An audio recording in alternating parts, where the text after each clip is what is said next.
So good evening and welcome. My name is Sue-Ann Waugh. I am the Integrity Manager for Pony Club Australia. This is the Club Development Program webinar series. We're looking at strategic planning tonight. The previous webinar was on Governance 101. Anyone who was on that recording, I have actually sent out the recording and a survey and a few other bits and pieces today. Thanks, Diane. Sorry for the delay. I had a few technical issues. I couldn't work out how to get that email out the way I wanted it to. So hopefully this one will come out a little bit quicker.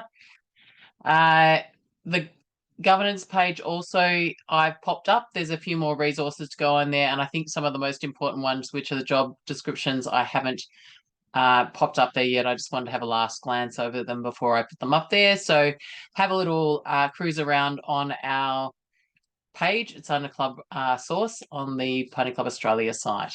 Now, without further ado, because again, I've got a massive amount of slides, so hopefully we'll skip through some of this stuff and not hold you here too long.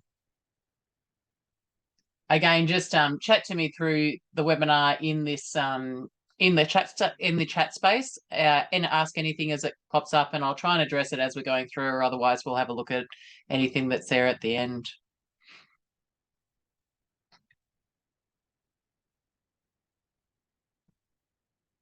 So this is the Club Development Program webinar series, and we're looking at strategic planning tonight. This is the rest of the ones up there. I believe that's in Safeguarding Integrity. One's actually the 22nd, so I'll make sure I change that for next time.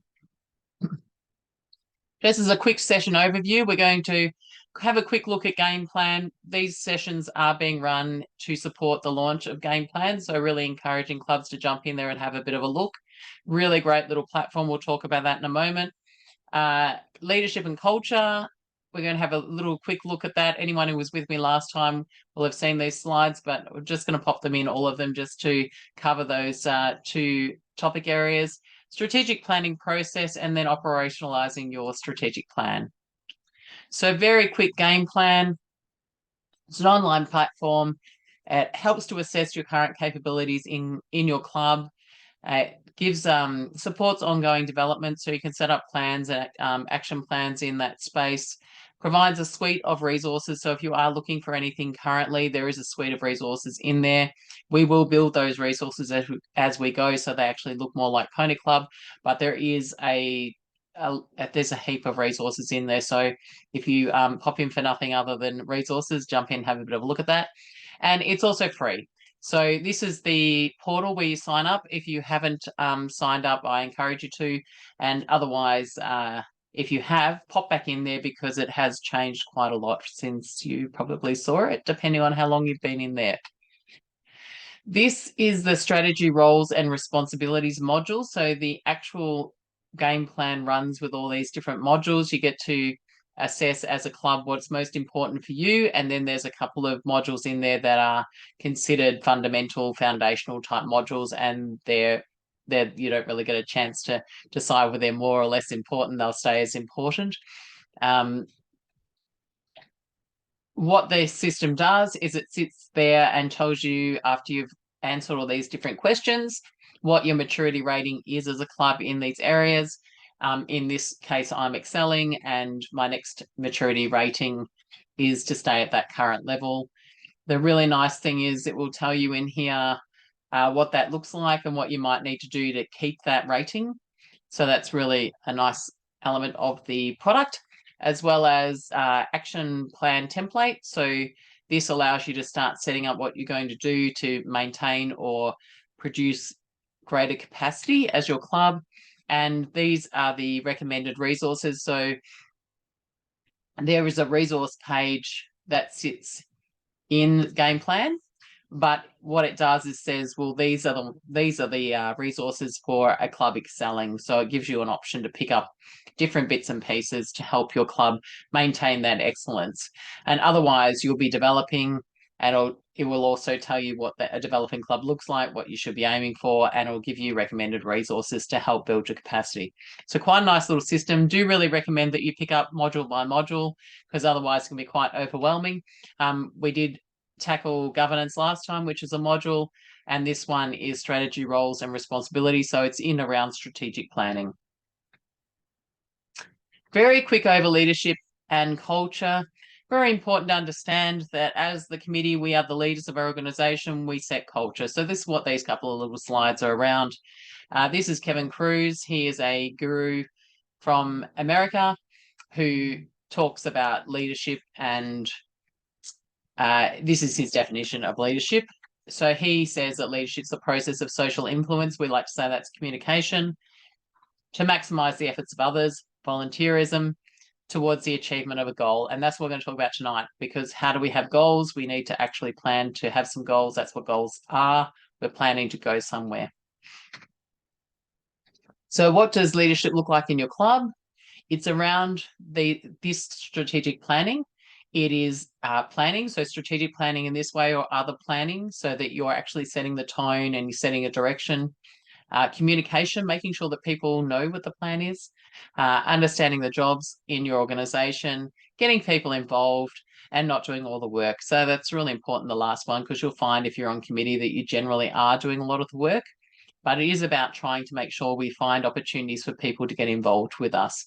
A really good example of that, I can tell you, just recently I put my hand up to help a certain organisation, and even though I'm saying yes, I'll come in and help, I'm not actually getting, no one wants to actually have me come in and help them. So, and that's potentially for whatever reasons might be concerned or worried about what's going to happen, but sometimes we do tend to put barriers in people's way. So having a really good look at what we're doing in our clubs and in our volunteer roles might help people to come on board and really help us out.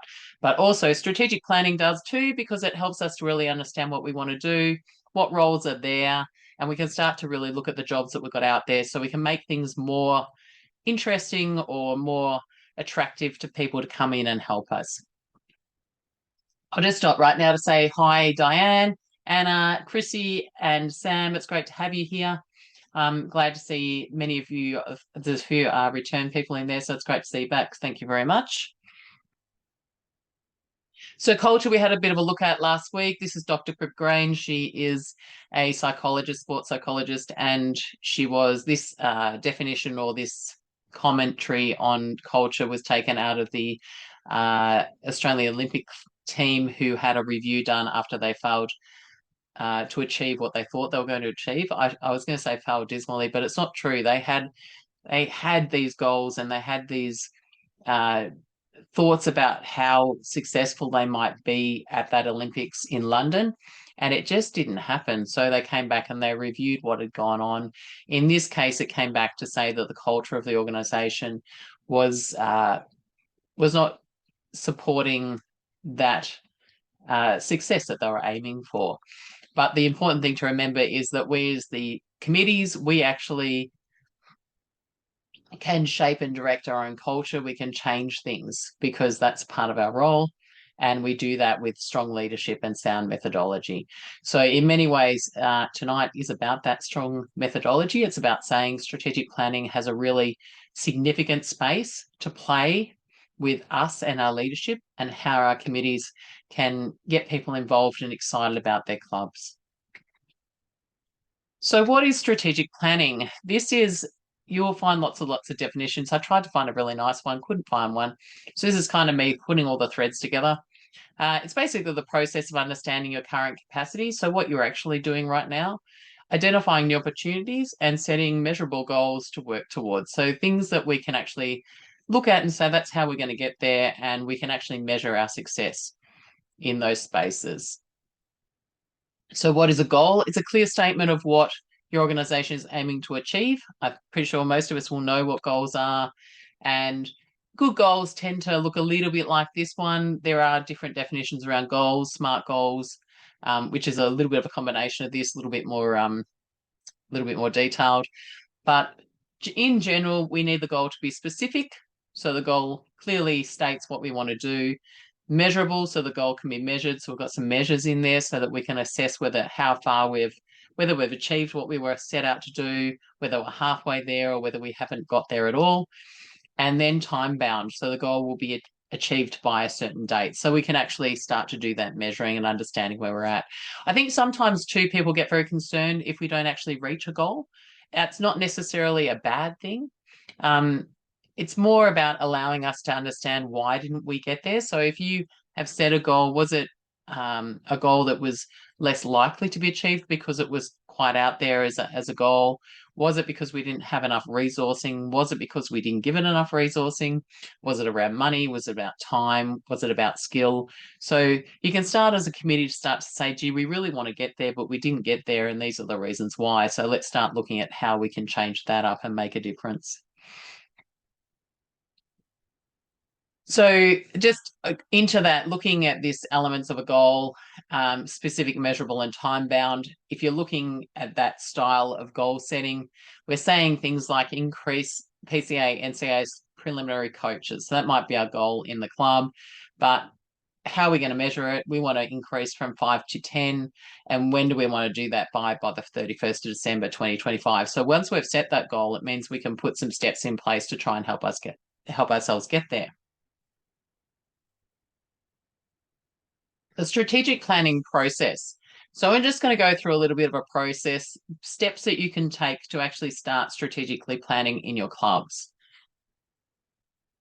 So we're going to talk in detail about these, but basically getting a team together, defining your stakeholders, defining your consultation methods, collating background information, identifying operational tasks, consulting, actually going out and consulting, collate and analyze the feedback that you get from that consultation, drafting goals, adopting plans, creating organizational structures to support the plan, creating role descriptions. Again, make sure I will put those up on our governance page, and recruiting the volunteers to fill those positions.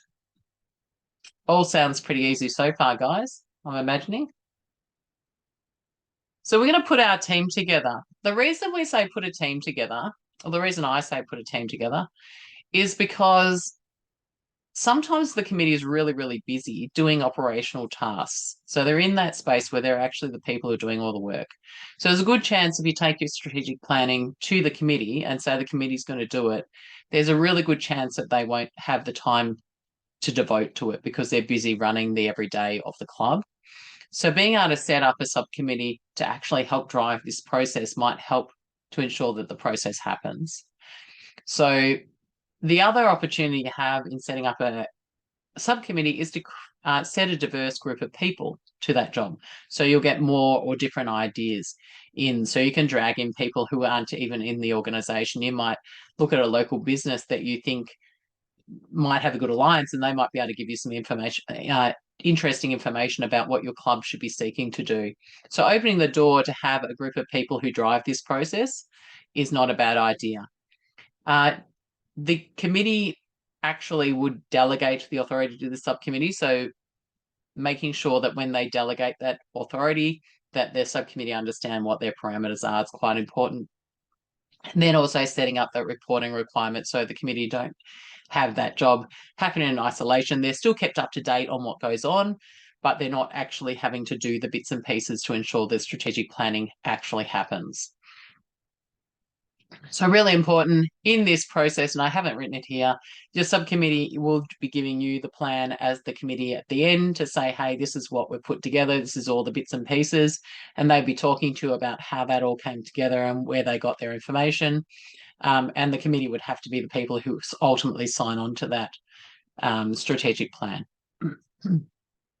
So we'll just go in that. So after we've set up a team, we're going to look at defining our stakeholders. So we're going to have a look at the people who actually are interested in our club that are likely impacted our club or be involved with our club. So they might either want something from our club or they might want to be invested in our club, but they're both going to want something at some point or another. So when we're talking about sponsors, sponsors really do want to have something come out of your organization. They want some benefit, but they might also have a genuine interest in your club and what you're doing. Obviously, the individuals involved with it, coaches and all those types of people, they're going to have an interest. We're going to have a bit closer look at all these stakeholders. So we're going to start there at the club stakeholders. So generally speaking, these will be the people that we instantly think of. These are the people we're talking to. as a committee, often we're talking to the people who are involved with our club intimately. So they're people who are on the committee, they're people who are riders, there are people who are coaches, there's parents, there's future members, so they're family and friends. So you never know, because obviously the experience that people are having at your club, they're going to talk to the people that they know who might have the same interests and want to come in and be a part of your club. Life members, obviously really important people to keep contact with on and off to find out their views on what they did previously, but also where that might take you into the future. As members, friends, and family, we probably may not think about this, but sometimes people who have been there and they've moved through our organisation, they've left, they still probably have really valuable information around the organisation, around what they enjoyed and what they thought could be improved. So reaching out to your past members, especially if it's the last few years, is potentially a really good thing to do in strategic planning. The other part of that opportunity is that someone might say, "Oh, actually, I've been thinking about coming back, but haven't thought, haven't actually made that leap." And so it might actually get people back engaged with your organisation. Further into defining our stakeholders, potential opportunities for people who might be interested in a club are government stakeholders. So local council might be the CEO, executives, sport and rec staff, councillors. So making sure that we have a good arrangement or have a good relationship with councillors and these sport and rec staff in your local council is always a good idea for clubs in general. But if you're doing strategic planning, reaching out to those people, and we'll talk about how we might reach out, is always a good idea, because they're the ones that are driving certain things in the community, and they're the ones that will have they'll have a view on what your club should be doing. So having a bit of a think about how you can engage them in a strategic planning process will help them to be a little bit more engaged with your organisation. Obviously, state members of parliament, federal, state opposition members, and opposition members from state and federal, always good people to be chatting with, talking about your views and your opinions. Also, a really good opportunity, or the reasons to have strategic planning in place, because that's what the government's that's what they're looking at. They're always looking for, what's your plan, where are you going, what's it look like. And so if you're wanting things, or you want to start talking about things, these are the people to be chatting with, because they're the ones who are deciding where money goes and all those types of things. So making sure that they're aware that you are a club, that you're organised because you have a view as to what you're doing, and to get them somewhat involved with who you are as a club so that they really have an affinity with what you're doing is never going to hurt your club. Relevant state or federal government agencies. So we're talking about sport and rec, health groups. So all of those groups around that might actually be supporting of you. You might have an opportunity, or think that there might be a good opportunity for chatting with them in a strategic planning sense. Obviously, your sports stakeholders, so your local associations, zones, anyone else who's out there supporting your club, state and national bodies. And I know you guys may not think about these bodies, but they are there to support you. I'm here to support you. We are here to support you. So having a bit of a tap into these spaces if you're strategically planning is never a bad idea. Having a look at even their strategic plans themselves, because they might be saying things that you go, oh, actually, that sounds like a great idea. That would work for our club. So being able to hook into those plans is always a good idea.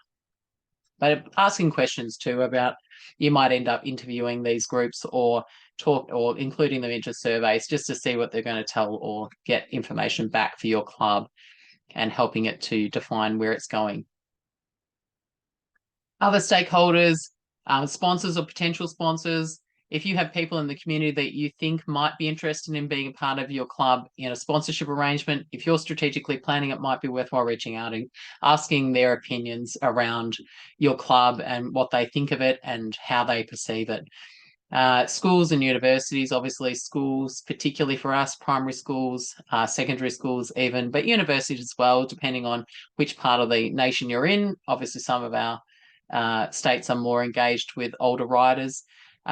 Great place to go and have a bit of a chat if you're throwing things around, particularly if you're wanting to build programs. So that might be a good way of getting some information back. Definitely co-tenants. So if you've got clubs on your land or associations that are on your land, having a chat with them in strategic planning process, probably quite handy. particularly because you might all be wanting to do a similar thing. And by getting your heads together, you might be able to lobby more successfully for the groups that are going to control what happens on your property. And any other supporting community group might be worthwhile throwing into your strategic planning process. So these, you don't have to talk to everyone, but it's just throwing it out there to think about the people who might actually have an interest in your club, be really chuffed that you actually thought they might have an interest in your club, and just asking opinions from the broader community about what your club looks like to them. So in strategic planning, it's always a good idea to stop and find some background information. So if you were in our governance webinar last month, some of these things we did cover, and we talked a little bit about why we have them as clubs. But in terms of strategic planning, it's always a great idea to go and find these things or to question whether you have them. So it's not a problem if you don't have anything. That's never a problem if you don't have something. As I say, game plan is there to help you even to ask these questions and go, well, we really should build that, or we should get that, or should we have that? Or we do have it, but it's very old. So these are all just opportunities just to build your capacity as a club and make sure we've got things documented and know where we can find information. So again, we looked at club rules, constitutions, really important thing for clubs to know and to have on hand. Also help you to do things like understand what your purpose is, because it'll be written in there. So if you're doing strategic planning, really good opportunity to go and have a look for those types of things and make sure that our purpose is still the purpose that we think it should be. That's one of the major things. And then also just understanding how we're governing ourselves, because if we don't know where that is, then there's a good chance we're not running to our constitution, because we're not actually looking at it. And we probably get into habits that have happened over a journey. So that's a really good thing for us to do at this point in time.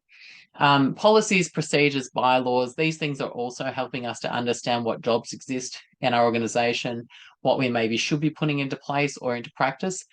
So those types of things are going to help us to plan our way forward.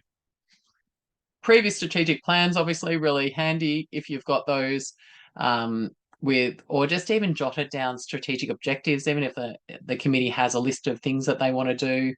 Anything that's been written around planning and where we think we might go. Really handy to have, because you can start to look at it and say, well, that's actually still relevant, or that we know why we didn't get there, or we understand what the hurdle was to not achieving that goal and we think it's still important. So those types of things will help form up your strategic planning process. Strategic plans of the national and state body, I said before, it's probably handy if you include them as stakeholders and go and have a chat with them if you're doing this type of thing. You may or may not do that, but they're an opportunity. One of the things you can do, though, is grab their strategic plans. And ideally, from national through to club, it's fantastic if you can get a lovely straight line of what people are doing to build the organisation. So actually having a look at those, you might find that there's common threads in what you think you should be doing as well. So then you can hook into a strategic plan that might be sitting at national level and say, yeah, we can put that in place because we're the coalface and this is where it happens. And yeah, we understand why that might, achieve that outcome. So that's what we're going to do as well. Club structures, roles and responsibilities. So that's just helping us define who we are, where things are sitting, anything that our current state of being. So if we've got those things in place, if we don't, we don't, and we'll have it probably in our heads. Position description, terms of reference. So gathering all of that information also helps us to know what jobs are going on, who's doing jobs, where that's all sitting. Annual report. So again, I don't know a huge number of clubs that actually do annual reports, and we spoke about that in the governance webinar a month ago. I have popped up for anyone who is out there keen for it, an annual report template, so it's got some ideas about what you might write. Highly recommend to clubs that they do go through this process. Is a lot easier if you do strategic planning, because you can start to report back on what you were deciding that you would do and how well you did at it, plus all the other bits and pieces that are beautiful that happen through a year. But it will help you to actually write those reports. Really great opportunity for clubs to sit back and say, gee, we actually achieved something this year, because sometimes you can get caught in, I don't feel like we went anywhere.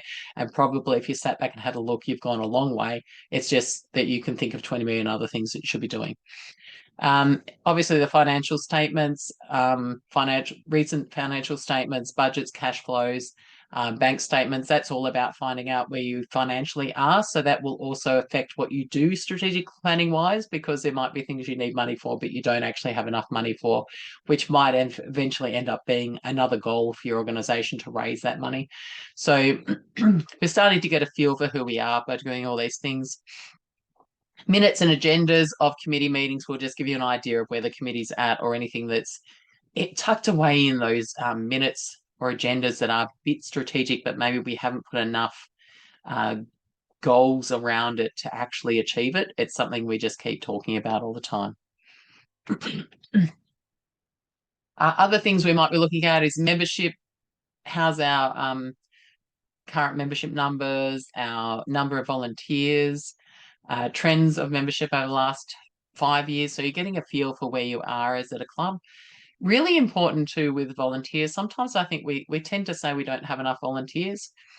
Almost saying to yourselves, what is enough volunteers? What does enough volunteers look like? And then that might become a goal in itself. So if you say, look, we know we've got 10 people who do jobs, but we actually need 15 to really do it well. So that might become one of your goals, to actually go and find 5 more people who are going to be intimately involved with running the club, or to do certain jobs that need doing. Rally and muster attendance. So all of those little events that you're running that are more social event attendance. How are those numbers going? Are we going up? Are we going down? Are we staying even? Competition attendance numbers again. So if you're running competitions, who's going there, or even how many of our members are actively involved outside the club? What are people doing? We'll give you an idea of what people actually want to achieve through the club. So you can start to target maybe what's going to keep them more interested in your program, or what you should and shouldn't be doing in terms of your program. Pony Club format. So this is something else to be thinking about. This actually, some of the information around this is around sporting performance, which I feel in Pony Club doesn't translate as well, because we may or may not base our success on that. However, thinking about things like how many teams have we had go to states, where did they finish, those types of things might help you create a program-based goal. So as in, how do we build people? And especially if our members are really enjoying that part of our club, how do we create that and make that something that we do, and we spend a bit of time making sure that it happens? And also resourcing in there. So it might be money, but it's probably time, or it's people. So again, looking at how many riders and coaches started and finished the year, that's a pretty important thing for us to know. When we had people come in at the beginning of the year, did they stay engaged for the entire year? That'll give us an idea of whether people were interested in what we were doing or not. Did the club have enough members? How easy was it to get the members? Or have we got more room for more members? Do we want more members? How does the club recruit members? So how do we go out and find people to want to become a part of our club? Numbers of riders competing in zone state competitions. Again, that's like that real sporting excellence part. So depending on your club, you may not put as much emphasis on that, but again, that's up to you. Things to ask yourself.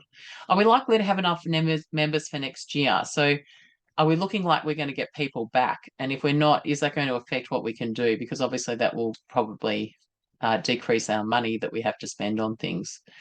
What are the trends of participation over the last 5 years? Doing those types of things. What is our coach recruitment and development methodology and results? So how are we getting people to come in to coach at our clubs? Are we developing people through the club to actually become coaches? And do we offer members what they want? Excuse me. Interesting story. There, many, many moons ago, I was speaking to a lady who said she was losing all of her senior riders, and she said, I wasn't quite sure what was going on. She said, I eventually just asked them. They told me what they wanted. She goes, I looked at it and thought, well, that's easy for me to provide. I provided it. The older members came back. So sometimes it's about asking what people want, and then working out whether we're capable of providing it.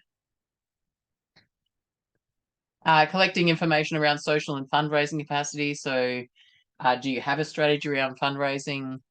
Do you have a social calendar? Is there a strategy in place for your social events?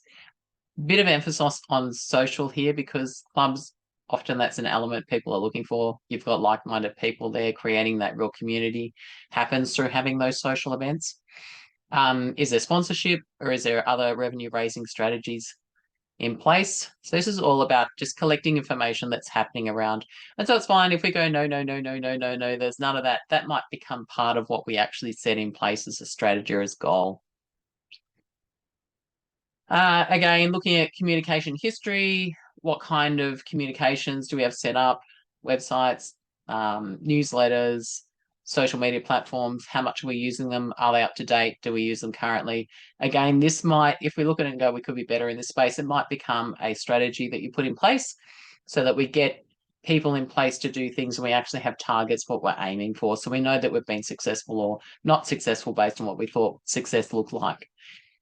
And does your club have a documented club history? So they're all background information. Again, what we're actually looking for in that process when you drag it all together is our strengths and our weaknesses, opportunities and threats. So if you look at that, that's a SWOT analysis.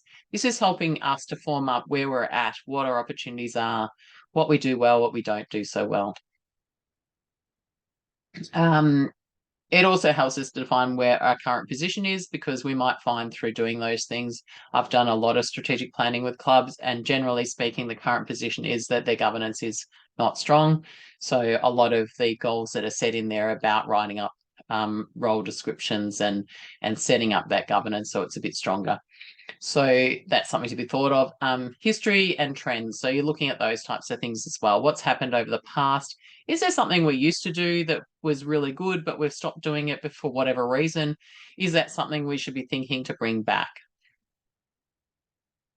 So identifying operational tasks. So once we've looked at all this background information, we can start to look at what we actually do in our clubs. So obviously, I like to think of, if we're doing things operationally, there's a strategic outcome for us doing those operational tasks. There's a reason we do them. If there's not a reason that we're doing them, we're just doing cause, it might be that opportunity to say, well, maybe we should stop doing that because that's not actually helping us to achieve our outcomes. We're just doing it because we've always done it. So it gives you that opportunity to really have a look at what you're doing in your clubs.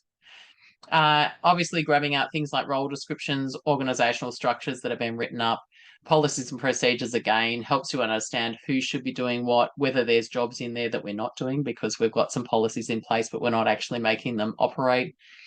Getting anyone who's holding a position to write down what they do. I've just written at the bottom there, every job, big or small. So often we'll say the person who says, I'm the barbecue manager. That's great because that tells me that you're going to run the barbecue. But what actually does that entail? What do you have to do? So it might be that I have to go down, pick up the bread, make sure I get the sausages. I negotiate with the butcher to get a good price. All those types of things are going to help you quite understand how your club is running and what's really important for you to know around those roles. And that is because sometimes people just pop off and leave, and then suddenly we don't know what's actually been happening. So we're getting into the meatier stuff now. So we've looked at all our background information. We've got a team together who's going to help us do all this stuff, because obviously if you've already looked at that, you're on the committee going, never going to do that. Your committee doesn't have to be big, by the way. You could have like 3 people, might have 2 people on there. Just someone who's going to drive all this, someone who's going to go and find the information, collate it, put it together, and start to have a bit of a look at what that information is telling us about us. That group, potentially with your committee, might decide who you're going to talk to, because we're not going to talk to all of those stakeholders. It would take us forever. We're just going to decide the people that we think are most important. So when we get into the consulting space, as I say, we've gone through that process and we've got down to the point where we've said these are the people we're going to talk to. So we might have decided that we obviously want to talk to our committee, and we want to talk to some riders, the members of our club, parents. We want to talk to the people who are actually actively involved in our organisation. That's always going to be a go-to, because they're going to give us information about what they want, what they like, what they don't like. Outside of that, it might start to be what your club wants to achieve. So if you want a new clubhouse, You might think one of the stakeholders I'm going to go and talk to is the local member and the local council and the people who can influence or understand why you want that. So they might be the people you actually pick out, and they might become people that you want. And you as a club might be thinking, we actually need a little bit more money coming in. We need someone who gets a bit excited about our club. So we're actually going to go and talk to a couple of local businesses in this consulting space. So that might be how you decide what you're going to do with your stakeholders. Your grounds might be under pressure. That might be another reason you go and talk to your local member and really sell the idea of what you're doing to the community to say, we're actually doing a great job here. We're providing a great service for for the community in general. So that's going to help form up what you do and who you talk to. This is how do we talk to them? So what are we going to do when we go out there and we want to get this information? How are we actually going to go and talk to people?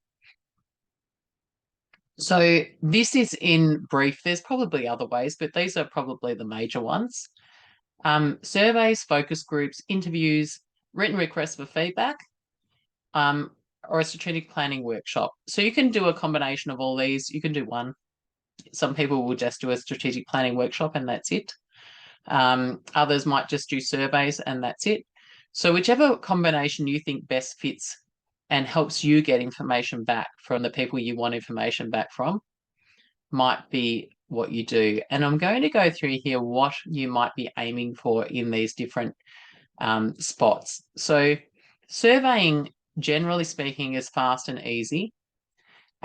But you're going to look for like more generalized view because people are just going to pop in. You're either going to be asking them questions which kind of channels them into answers, and you might ask them some open questions, but people don't necessarily write. They'll just write bits and pieces, anything that pops into their head. So you'll be able to get some information out of this, but it will be for a fast, easy, generalized, and large group consultation. So this is probably good for members. It might be good for the community. Run community surveys, just finding out who knows about you, how they've heard about you, what they think of your club, that kind of thing, and put it out on your Facebook, like community Facebooks, to get people's view of your organisation back. So the surveys give you a really lovely opportunity to ask some consistent questions that will get you generalised views back and give you an idea of where people's minds are at. Also, you'll find when you do surveying with your members, they'll give you some great information that maybe they're not comfortable telling people. So when it's all no one knows, you'll get some really good feedback back. On those surveys, I generally do tell people don't take these things to heart. It's really good when people just give us that information. You sometimes have to weed through and work out what that information is actually about. Moving on to focus groups is kind of another way of getting people who are highly invested usually in your organization to get specific views and information. So you might have certain things you want to know from a group. It's usually a small group and ideally you want them just to bounce off each other. So 6 people is plenty. You can do up to 10, but that focus group might be that you really want to find out a few different things specifically, and so you run a focus group. Interviews more for individuals, might be by phone, might be by face-to-face. It's usually someone who's highly knowledgeable. So in this space, we're probably sitting your sport and rec group from local council if you're wanting to create a new facility or get a new facility. Or it might be your local member because they will be highly knowledgeable on what is politically happening. So they'll be able to give you some feedback on what you should be thinking about potentially in that interview. If you're looking and saying, we want this, this, this, and this, how do we go about it? Or what should we be aiming? Who should we be talking to? Those types of things. So you might find that interview space is good. You might also go for an interview for your state body, and you just ring up and have a little chat and say, we're strategically planning. We want to know directions around this, this, this, and this. And so that interview space might be really great for you for that purpose as well. But it's usually to get really specific information from someone who's highly knowledgeable in a space. Written submissions you can throw out to the community. So instead of them having to answer your specific survey, you might go out that way and say, hey, just give us your feedback in a written submission, what you would do if you were running the club. And then the club workshop. So actually getting people to come together It's a really, really exciting opportunity for clubs. It's a very it energizes your group. It gets people talking about their club, and you'd be surprised what that group think and that sort of bouncing ideas and brainstorming can do in this space. So often, if we run, if you were to run a club workshop, sometimes that you only really need to ask two questions, and one will be, what does success look like? So what do you think the club should be doing? What does success look like to you? And then the next question might be, what's stopping us from getting there? And so those two questions potentially will pick up a lot of information. Otherwise, you can have more specific things that maybe you want the group to really talk about. You can do that on butcher's paper. There's all ways of getting people to actually talk in those spaces, but the energy we'll get out of that opportunity, throw in a couple of snags, do something like that. You'll be surprised how excited people get about their club when they really get to talk about it. In those workshops, there is no bad idea. So when you're actually standing there, you just tell people there is no bad idea. We just want to hear it all. And then we just need to work out what's possible. So there is no bad idea. Try not to stay in that space of what's all wrong. Let's turn it back to being positive. But also sometimes people work better in a negative space. So yeah, sometimes people are better at being critical. So sometimes it's like, just put it all down. Just put it all down and we know what people are thinking then. Why consult? Pretty much on that very end part, it's to get the energy, it's to get the excitement, it's to get people to really focus on their organization, it's to get them to be really feel excited about your organization. So whether that be people who are currently in your club or external parties. So you might find that some people are very, very chuffed that you actually came and asked them. So if they're in your local community, they'll be quite excited that you actually thought of them to come and have a chat with you about your organization and what you're trying to do and how they might be able to be a part of that or what they think you should be doing. So yes, consulting is about getting people excited. Now, collating the feedback. So we've done our great consultation and we've got everyone to chat with us and they've given us all these fantastic ideas. We've managed to sit back and not be emotionally invested in it. So we're trying not to take it personally when people come back and tell us that we have not been doing much of a good job. We've just taken that on face value of it's an opportunity for us to learn and an opportunity for us to move on and do something creative for the club.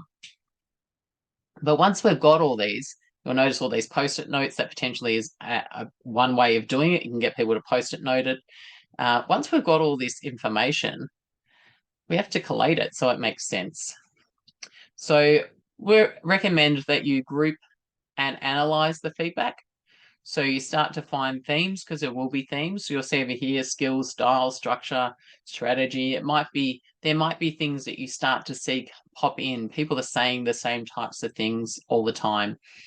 Often you'll find that it will fall into spaces like governance administration. That's less likely to come from your members. It'll probably more come from your background information that you get yourselves. As a committee, you will look back and say, oh, I don't know, we really do need more of these things in place. So you can start setting yourself some goals around that.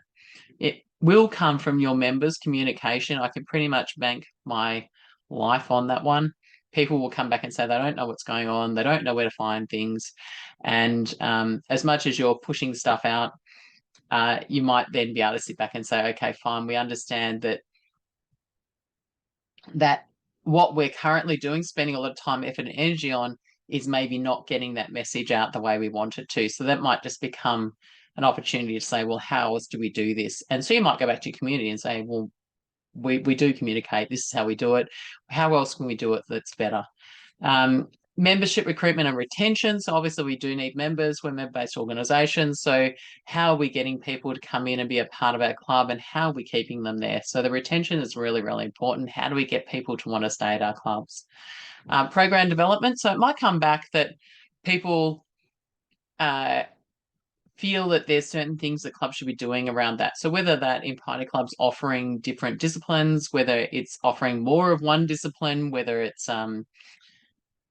giving people greater opportunities to go and do more events. So it might be like state events or whatever else. whatever it is, there'll be something that comes back potentially around the experience that they're having at your club. We'll call that program development. And then facilities and equipment. So generally speaking, you'll find somewhere in there that, the clubhouse would be nice if it was this, or it'd be better if we had certain equipment, or I'd like that kind of equipment. So that means that you've got an idea of what you might be able to set your sights on. When you have all this information back, so you've started to pop all these things in, I'll just go back. That's not an exhaustive list. You might find that there's 20 million other things that come back, but that's what I'm saying. You'll probably try and actually find a group that they actually fit into, so that you can start to push the information that you get back into a spot that makes sense, because otherwise it's just going to be a whole heap of commentary. Draft goals. So once we do this, so we've put our themes in, and often what I would do, especially if you had a spreadsheet that's happened because you did your surveys online, which there's quite a few different things you could do for surveying now. You can do forms, and there's other opportunities to buy into surveying equipment. Those types of things do come where you can just drop down a spreadsheet of information. So those become a little bit easier. I find you can just drop a theme box next to it all, and you start to put in what you think it's somewhat similar. So as an example,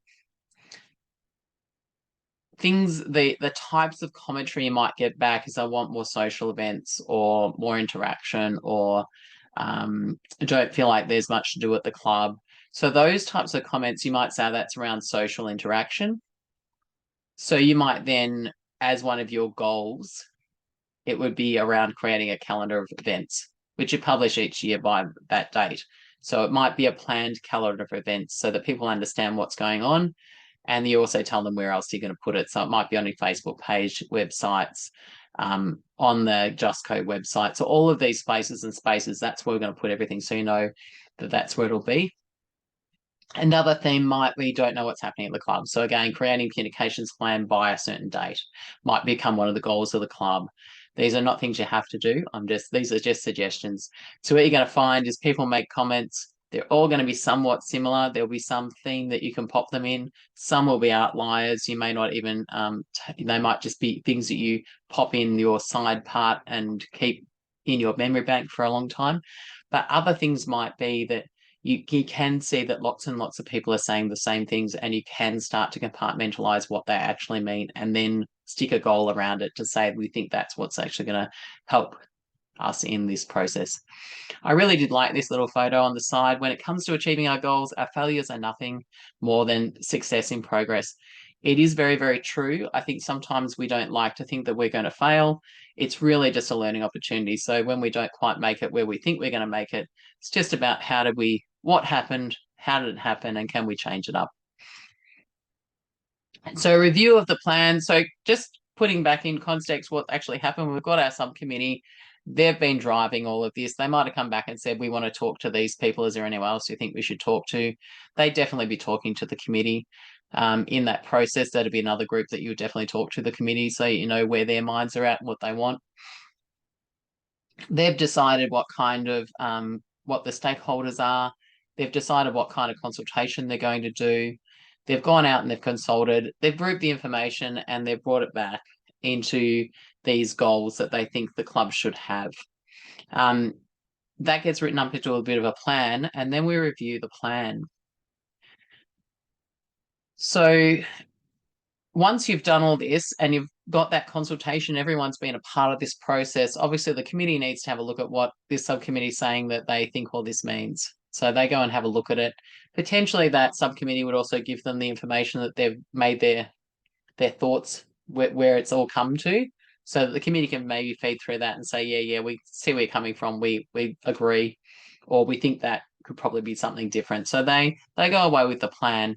And you also send the plan out to the stakeholders, so anyone that you actually spoke to, so your members can have a bit of a look at where their feedback has taken you. So they can say, hey, yeah, we think that's great, or actually, I would think that this would be a better idea as well, or we think you've missed this. And so you would also take this back to anybody else. You might go back to the business people that you spoke to and say, this is what we've come up with, and just see what they say back. It also increases the awareness of the plan because it doesn't matter how much you communicate, people will always miss things. So it helps people to understand that you've been in this planning process, increases the ownership of the plan.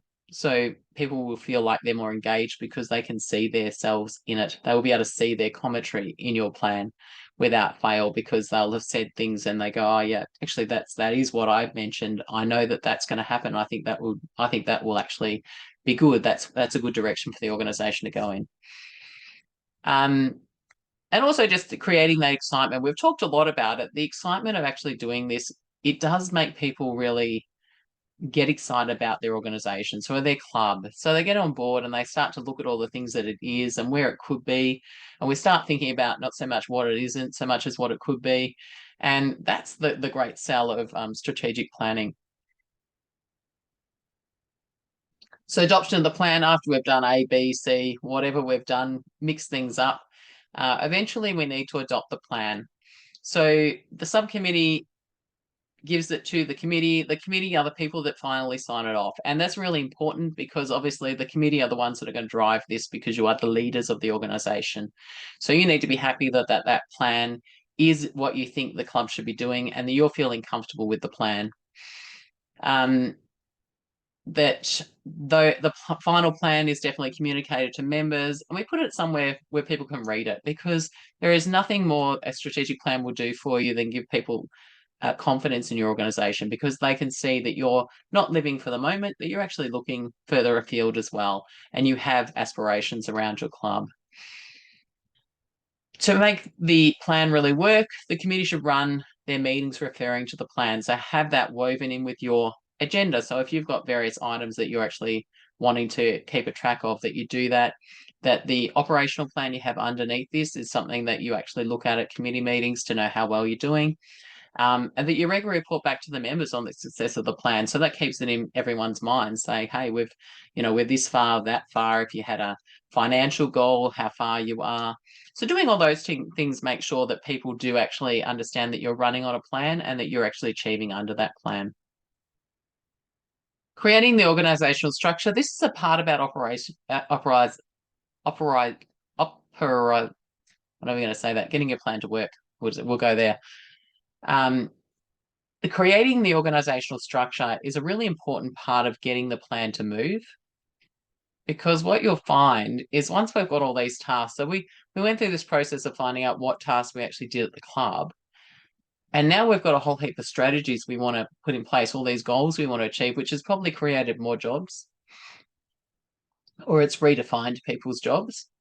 We want to make sure that people can actually go and do stuff. We want to make sure that our subcommittees, if we've got subcommittees, that they can go and do things. So that delegation of authority, which you see quite a few times on this page, is a little bit about that. It's about saying, hey, we want to get this goal done. We need it done. We want you to go and do it. So giving that person the parameters in which they get to work on behalf of the committee. So the delegation of authority enables a committee or an individual to act on behalf of the club committee, I should put there. A subcommittee is what I meant there. So the committee is there. There are jobs it wants people to do. Make sure that they have everything they can in place to let them do that job. So even down to budgets, even down to a process in place to say, I actually want to go and buy this.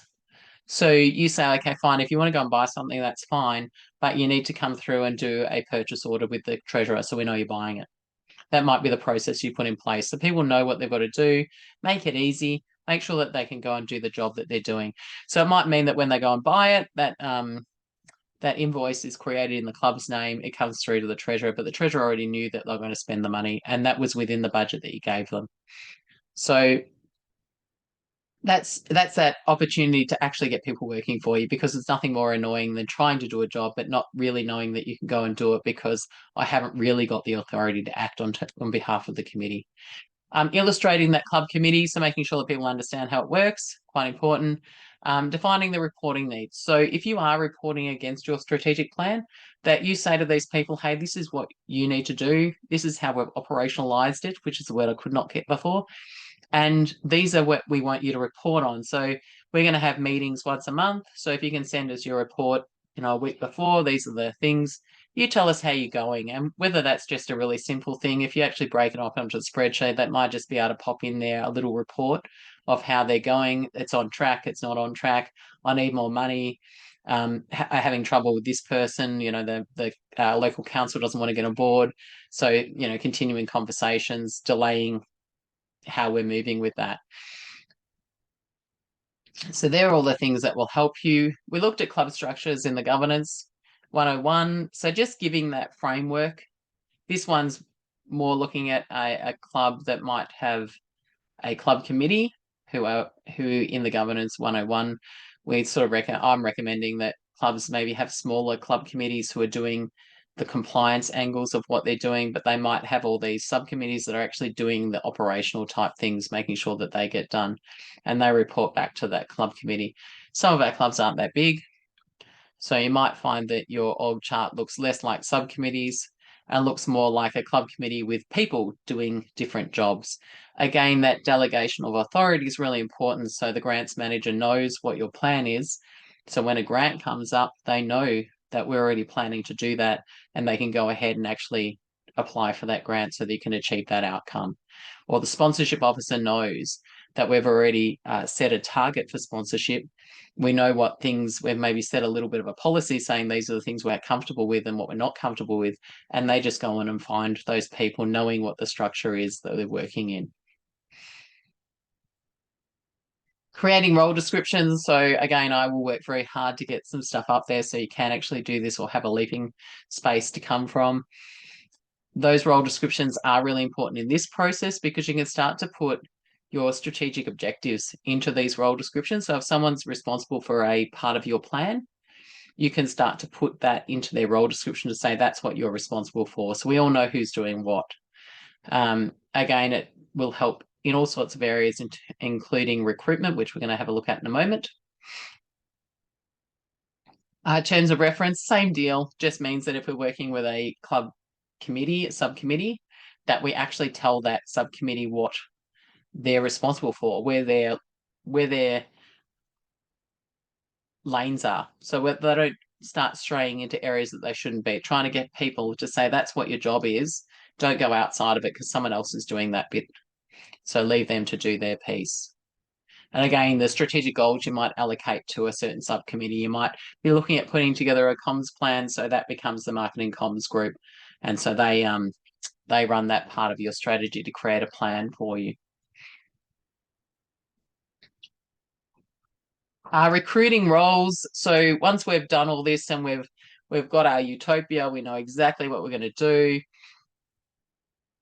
We've got our beautiful plan together. We've created our structure. We know who's going to do what, and we've created role descriptions. Then we need to go out and recruit people.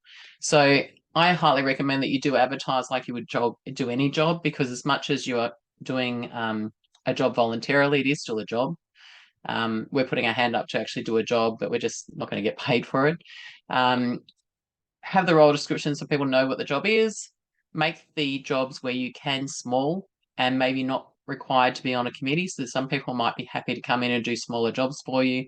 So if you can work out where that strategy is going to get solved by having one person in it, that they do something twice a year, then by all means make a job that actually gets that strategy done. Seek out individuals you think would be good for the job and invite them to it. Say how this job's going. One of the biggest things I'll tell you is keep promoting a job until you find that you've filled that role. If you want that role filled, keep promoting it, because what might happen in your club is people go, oh, obviously they've stopped promoting it. They've got someone. Cool, I'll keep my head down. As opposed to if you keep putting it out there and saying, we're still looking for this person, we need to do this person, this is what the job is, you might eventually find that that person does put their hand up and say, look, I'm keen to do that job.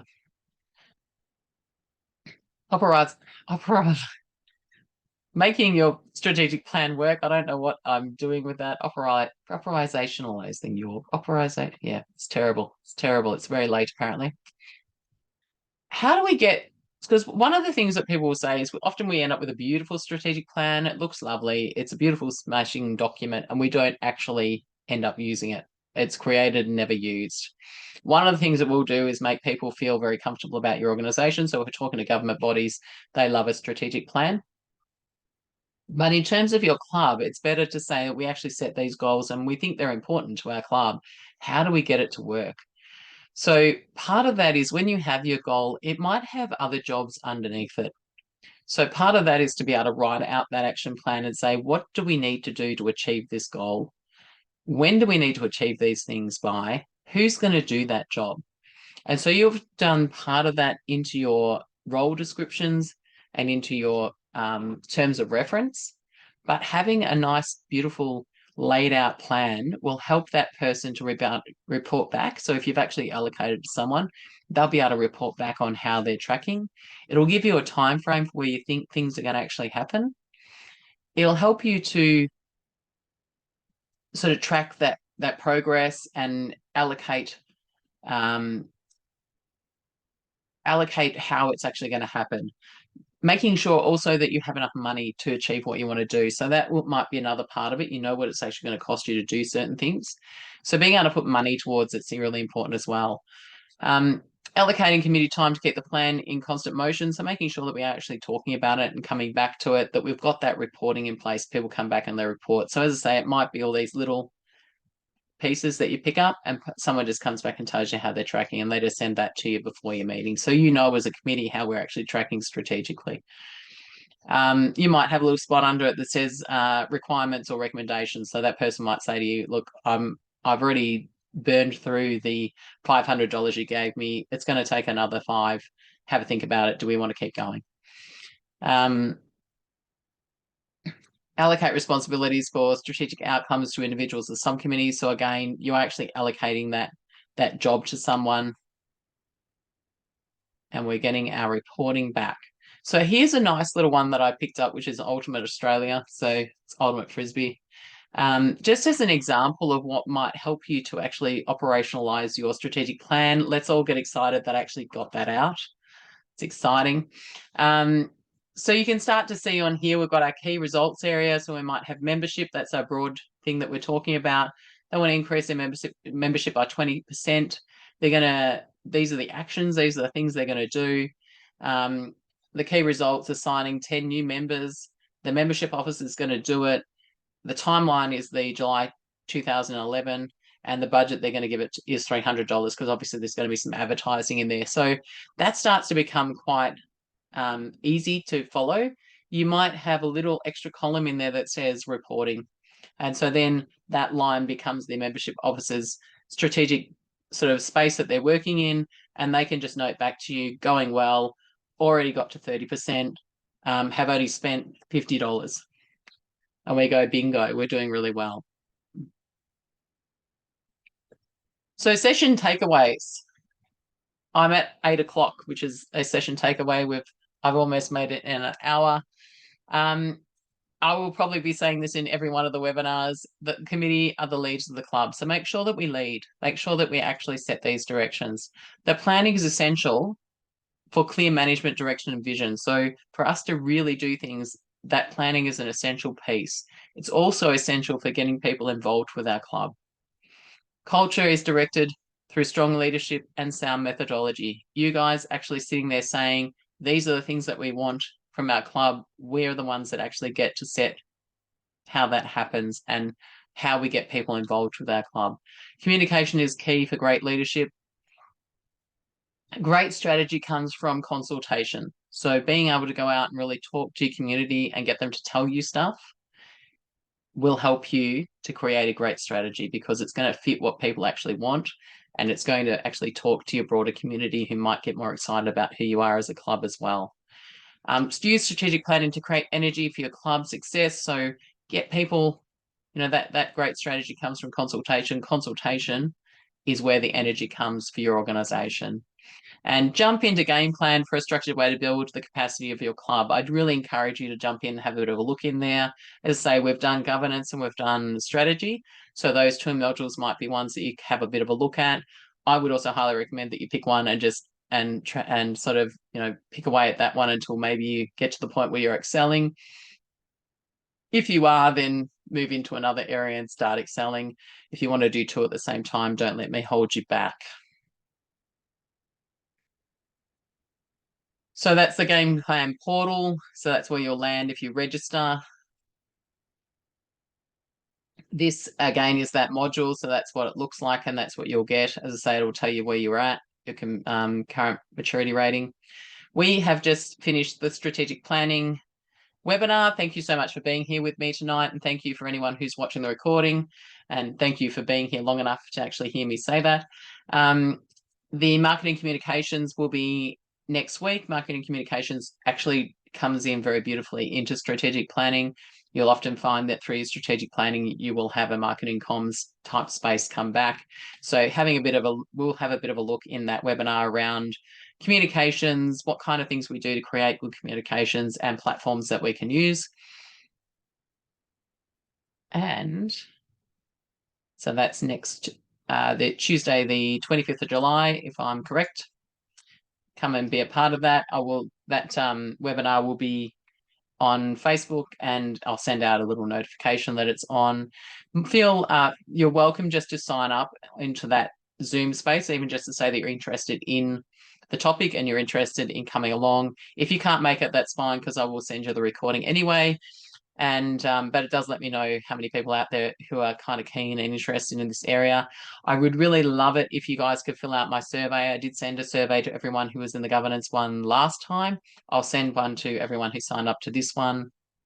But if you can let me know how you're experiencing them and what you think you would like, and whether I could be giving you some other information, that'd be great. So yes, if you could give me that, it'd be fantastic. And of course, I am Sue-Ann Moore. This is my details. You can call me whenever you like. And I hope you've enjoyed this evening. Again, thank you to anyone who has watched the recording. Thank you so much for your interest.